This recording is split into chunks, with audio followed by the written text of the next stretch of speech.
Ishyano riraguye banyarwandakazi barundikazi bikaba byakomeje kugenda bitera abanyarwanda benshi ubwoba, bikaba ari mu by'ukuri byakomeje kugenda bivugwa n'abatari bake.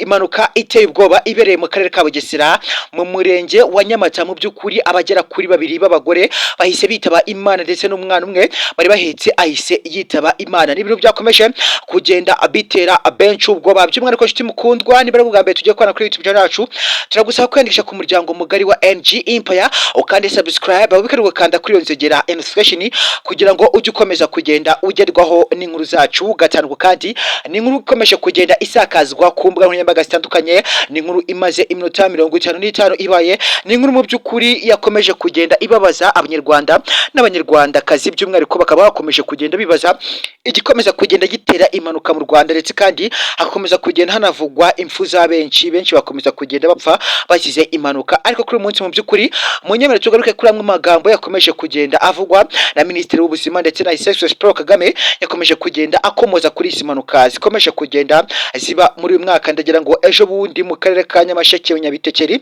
habashe kuba hapfa abana 30 bose bari muri bisi ishuri. Mu by'ukuri n'abana bajyanwa ku ishuri, nyuma kandi haza kuba haturuka umunyonzi imbere aza kuba yakitambika iyi modoka, abana bagera kuri 30 bose bahita bitaba Imana.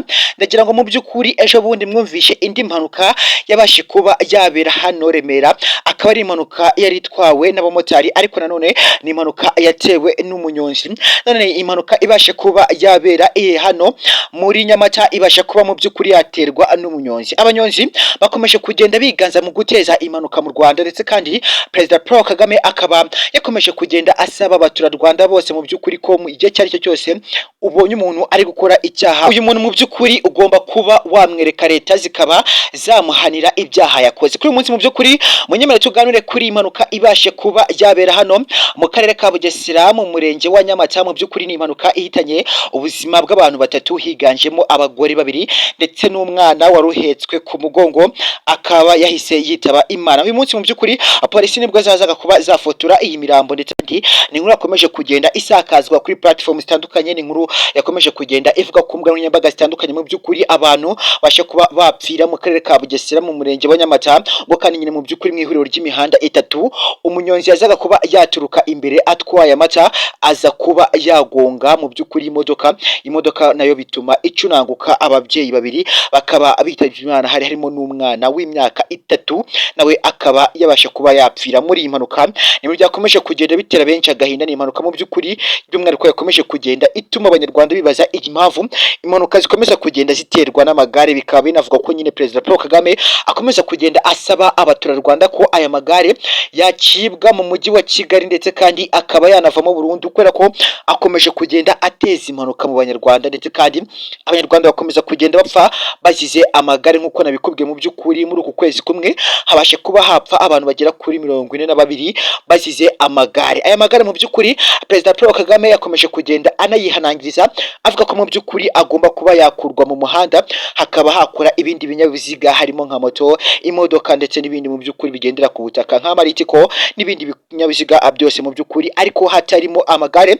Amagare akomeje kugenda ateza impanuka zitandukanye, ndetse kandi leta y'u Rwanda ikaba igiye kuba yafata umwanzuro wo guca amagare, ndetse kandi bikanavuga ko akomeza kugenda ateza kavuye mu mujyi wa Kigali, bikanatuma haba impanuka zitandukanye. Ndagira ngo mu by'ukuri hano uze Kimironko ejo bundi ku isaha y'isa 2 habashe kuba mu by'ukuri haturuka undi munyonzi aza kuba yagongana n'imodoka, ariko mu by'ukuri uyu munyonzi ntiyapfuye, ndetse n'uwari uri mu modoka ntago yapfuye, ariko hakomeza kugenda havugwa amakuru ko aya magare mu by'ukuri akomeza kugenda ahitana ubuzima bw'abatari bake mu Rwanda. Munyemerere mu by'ukuri twinjira muri umwandiko tubasha kuba twarebera hamwe icyatumye mu by'ukuri Perezida Paul Kagame ahita afata umwanzuro wo kuba yafunga aya magare mu mujyi wa Kigali, ndetse kandi aya magare akaba yanayacana. Ibintu byakomeje kugenda bitera benshi agahinda, benshi bakomeje kugenda babura inkuru zitandukanye zikomeje kugenda zivuga kuri social media. Mu by'ukuri bivuga ko nyine abana 30 bishwe n'igare mu karere ka Nyamasheke Nyabitekeri. Mu by'ukuri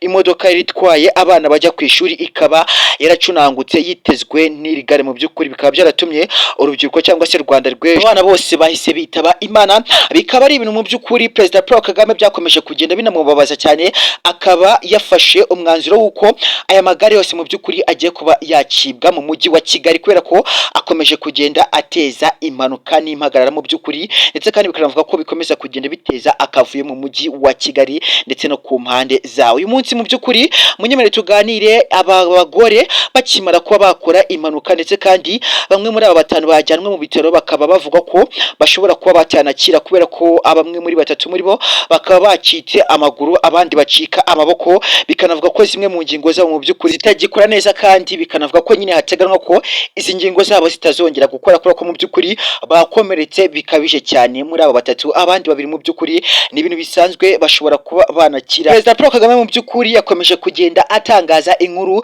avuga ko amagare agomba kuba yacibwa mu mujyi wa Kigali ndetse n'impande z'umujyi wa Kigali kubera ko bikomeje kugenda biteza igihombo gikomeye cyane, u Rwanda rukomeza kugenda rubura abantu bago, ndetse kandi bikanavuga ko mu by'ukuri gusubira u Rwanda inyuma bikaba ari ibintu bikomeza kugenda mu by'ukuri binavuga ko nyine bikomeza kugenda binagaragarira buri umwe wese mu by'ukuri ukomeza kugenda ubibona, bitewe n'izi mpanuka mu by'ukuri zikomeza kugenda ziba mu mujyi wa Kigali. Impanuka zibashe kuba zaba muri uyu mwaka mu by'ukuri Perezida Paul Kagame yavuze ko zikomeza kugenda ziba nyinshi cyane, bikanatuma mu by'ukuri abaturarwanda bakomeza kugenda bagira ubwoba bwo kuba bagenda mu muhanda kubera ko mu by'ukuri impanuka zabaye muri uyu mwaka ni impanuka nyinshi cyane, n'impanuka zikomeza kugenda mu by'ukuri zigaragaza impinduka y'uko abanyarwanda bakomeza kugenda abapfa umunsi ku munsi. Ibi mu by'ukuri bigakomeza kugenda nyine mu by'ukuri bigarukaho na Perezida Paul Kagame. Perezida Paul Kagame akaba yavuze ko aya magare agomba kuba yacibwa mu mujyi wa Kigali nta kabuza kubera ko akomeje kugenda ateza akavuyo ndetse kandi akanateza impanuka.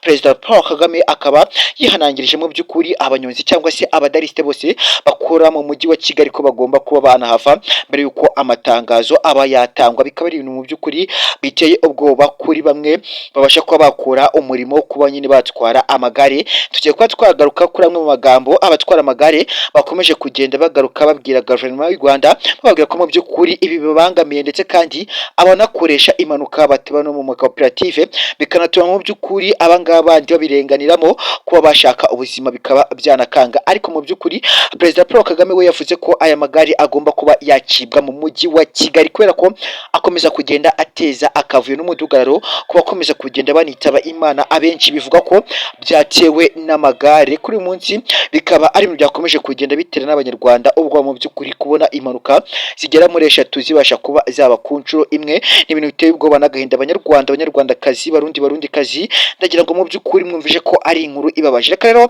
bashimire kuri mwe mukomeza kugenda mudukurikira agatanuko, kandi ni NG Empire nk'ibisanzwe ngenda dukomeza kugenda tubana mu biganiro bitandukanye. Nitwa Mr. John Ferro, ndagushimira ko ukomeza kugenda ubana natwe gatanuko, kandi ciao ciao.